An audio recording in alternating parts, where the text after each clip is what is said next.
It was a Tuesday night, late enough that the street lights cast long, lonely shadows down Elm Street, but early enough I didn't expect trouble. I was just heading to the old 24-hour diner for a late-night coffee and a slice of pie.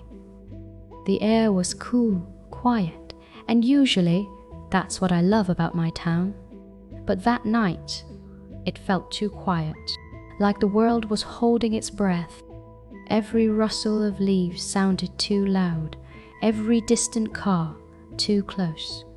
A prickle of unease started crawling up my neck. As I neared the diner, I saw a figure standing still under the flickering neon sign. He was just standing there, not smoking, not looking at his phone, just completely motionless, staring at the closed door.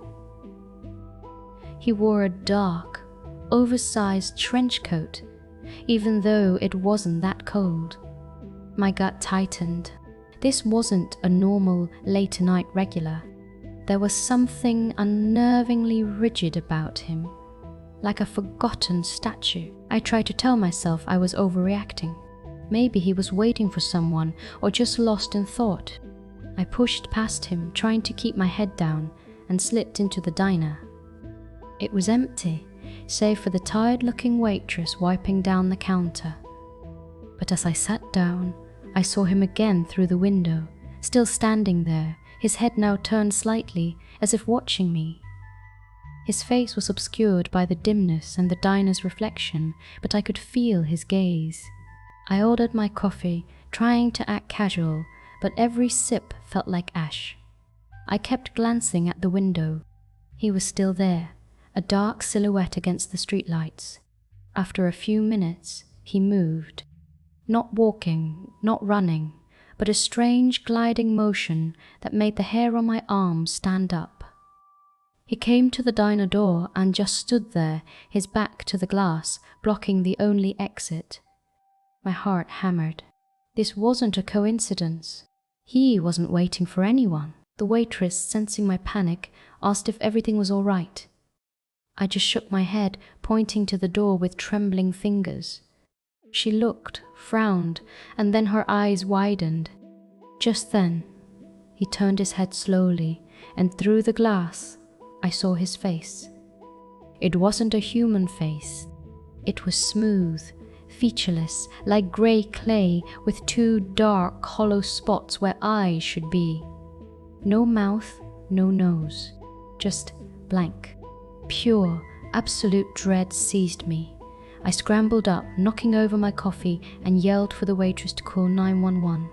He didn't move, just stood there, this thing staring at me with those vacant holes. The waitress was already on the phone, voice shaky, but I couldn't wait. My instinct screamed, run. I bolted for the back door, through the kitchen, ignoring the shouts of the chef. I burst out into the alley, adrenaline coursing through me.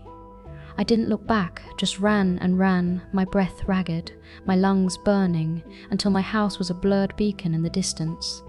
I slammed my front door shut, locking every lock, throwing my back against it, gasping for air. My entire body was shaking, not from the rum, but from the absolute terror of what I had seen. I pressed my ear to the door, listening for footsteps, for anything. But there was nothing, just the pounding of my own heart against my ribs and the distant, normal sounds of the town. I stayed up the rest of the night, every shadow a threat, every creak of the house a warning. The next day, the police found nothing. No footprints, no strange man on security footage from other businesses, not even the waitress's panic call made it into a formal report. It was like he, or it, had simply vanished. Was it a prank? A hallucination brought on by tiredness? I still don't know. But I haven't been back to that diner at night. And I haven't walked down Elm Street alone after dark since. Some things you just can't explain. Some things your gut tells you are just wrong. And you better listen.